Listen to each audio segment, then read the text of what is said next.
마태복음 21장 18절에서 22절입니다. 예수님이 예루살렘 성으로 들어가십니다. 예루살렘 성으로 들어가시는데 아침에 배가 고프셨어요.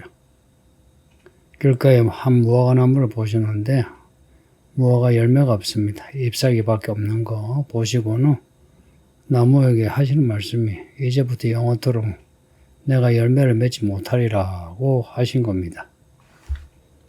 그랬더니 그 무화과나무가 곧 안 말랐다 합니다. 제자들은 이걸 보고 이상히 여길 수밖에요. 그래서 질문을 무화과나무가 어찌하여 어떻게 말랐습니까? 라고 묻습니다.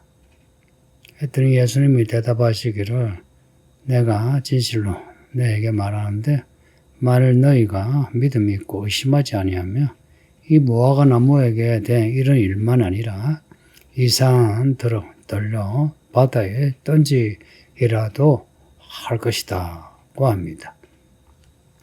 그러면서 마지막으로 하신 말씀이 너희가 기도할 때에 무엇이든지 믿고 구하는 것은 다 받으리라고 말씀해요.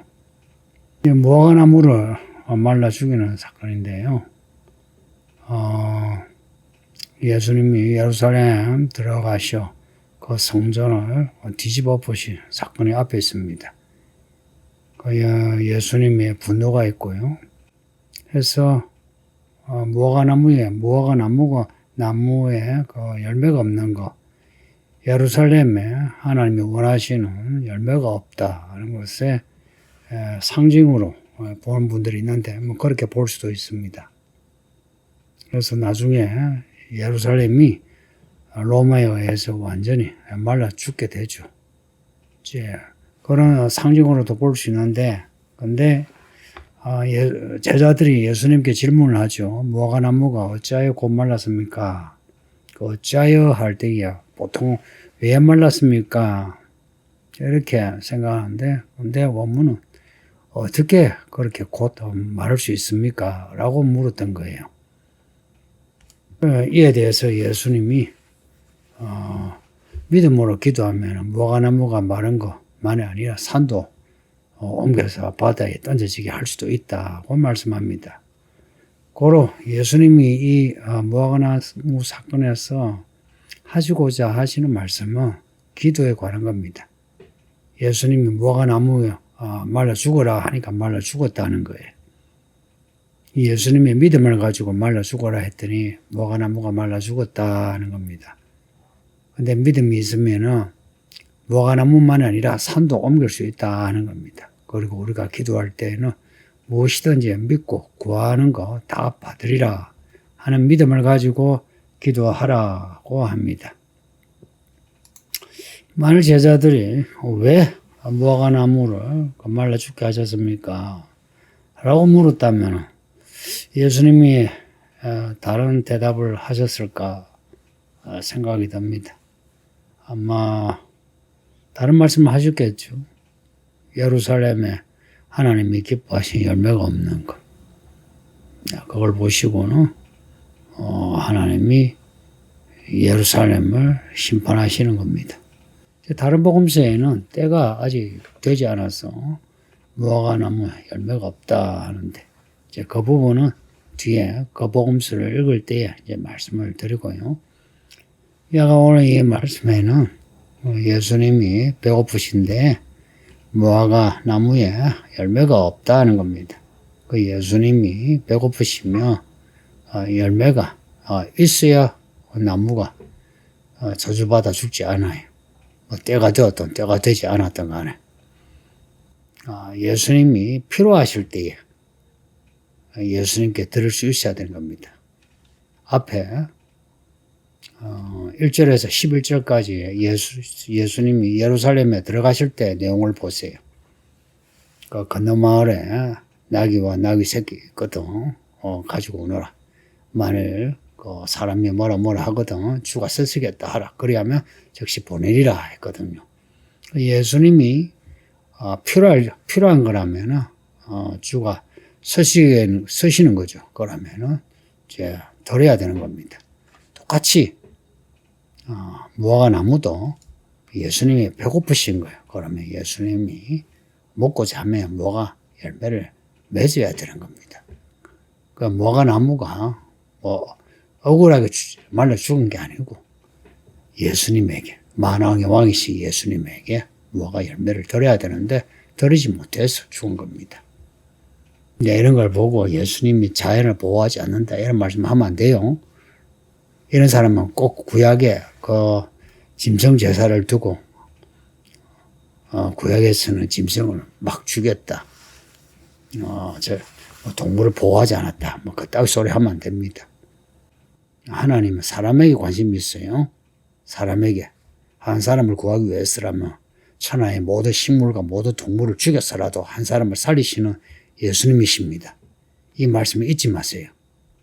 가끔은 개보다 못한 사람이 있다면서 개를 더 중시하는데 개보다 못한 사람이 있긴 있죠. 그래도 천하의 모든 개를 다 합쳐도 그 못된 사람의 생명보다 못합니다. 이러한 이 가치관을 버리면 안 됩니다. 그리고 예수님이 원하시면은 열매든지 뭐든지 드려야 하는 겁니다. 여기는 이 열매지만 우리에게는 예수님이 우리가 원하는 부분이 있죠. 돈이면 돈이고요. 헌신이면 헌신이고요. 무엇이든지 예수님이 원하시는 거 드릴 때에 우리가 쓰임을 받고 버림을 받지 않습니다. 이렇게 한 무화과 나무도 예수님에게 열매를 맺지 못할 때에 이렇게 저주를 받아요. 나중에 우리를 심판하실 때에 혹은 심판 전이라도 우리를 쓰시고자 하는데 우리가 쓰임받지 못하는 그러한 성도라면 우리가 어떤 그 징계를 받겠습니까? 그리고 예수님이 무화과나무 말라 죽어라 했더니 무화과나무가 곧 말라 죽었다 하는 겁니다. 다른 보험서에는 그 다음날 와보니까 죽었다 이래 나오지만 야가 곧 죽었습니다. 어찌하여 곧 말라 죽었습니까? 무엇이든지 믿음으로 기도하면은 이루어 주신다는 겁니다. 이게 오늘 이 말씀의 핵심입니다. 너희가 기도할 때 무엇이든지 믿고 구하는 것은 다 받으리라. 무엇이든지 믿음으로 구하고 믿음으로 말하고 믿음으로 행동합시다. 예수님의 믿음으로 무화과나무에 대해서 말라 죽으라니까 무화과나무가 말라 죽었답니다. 앞에 16장에서 이런 약속을 하시죠. 너희가 땅에서 묶으면 하늘에서 묶어주시고 땅에서 풀면 하늘에서도 풀어주신답니다. 믿음으로 구하면 이 믿음이 어떤 믿음이겠습니까? 예수님에게 필요한 믿음입니다. 예수님이 서시겠다면 예수님께 드리는 고로 그 나라와 의를 구하는 그런 믿음이에요. 그 나라와 의를 구하기 위해서 무화과나무를 말라 죽게 하고 산을 옮기는 거지. 내가 내 믿음이 있다고 자랑하기 위해서 무화과나무를 말라 죽게 하고 산을 옮기는 게 아니죠. 그런 믿음은 하나님을 시험하는 믿음이에요. 그런 믿음이 아니죠. 그러니까 원수 마귀가 하는 일입니다. 그러니까 우리는 그 나라와 의를 구하기 위해서 무엇이든지 믿고 구하면 다 주신답니다. 할렐루야.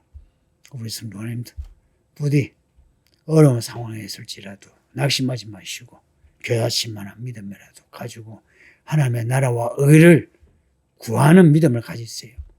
어떤 상황에서도 내 목구멍이 포도청이라고 내게 필요한 것, 내 욕구와 욕망을 쫓아가지 마시고 새신자 때는 그렇게 해도 하나님이 넘어가시지만 그러나 우리가 받은 은혜가 있고 우리가 살아온 하나님의 이야기가 있다면 이제는 우리가 달라요. 먹고 마시는 걸로 우리가 구하는 것보다 하나님의 나라와 의를 구할 때에 무엇이든지 주시는 겁니다. 그리고 우리를 결코 사람들에게 수치를 당하지 않게 하시고 우리를 통하여 하나님의 이름이 높아지시는 겁니다. 특별히 이 마지막 때 우리가 요한계시록 10장에 읽은 것처럼 7째 나팔의 때에 모든 비밀이 이루어지리라. 그 비밀의 하나는 하나님의 나라의 성취입니다. 믿는 자들의 예수 그리스도 이름으로 구하고자 할 때에 구하는 모든 것을 하늘에서 다 부어주신다고 합니다. 할렐루야. 이런 믿음의 성도들이 되셔서 이 마지막 때 예수님이 원하시는 믿음의 열매를 바칠 수 있기를 바라고, 그리고 우리들의 삶이 하나님의 나라가 풍성하여 무엇이든지 믿고 구하는 것을 다 받을 수 있는 은혜 있는 성도들이 되기를 바랍니다. 아버지 하나님 감사합니다. 예수님의 무화과나무 말라 죽게 한 이야기를 읽었나이다.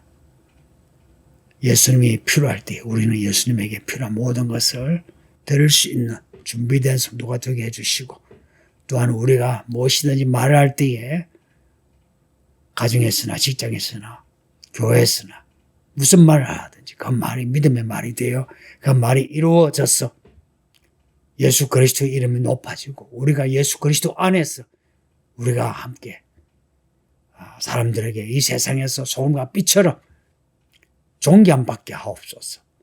오늘도 주의 은혜가 우리 가운데 있기를 원하옵고 예수님 이름으로 기도합니다. 아멘.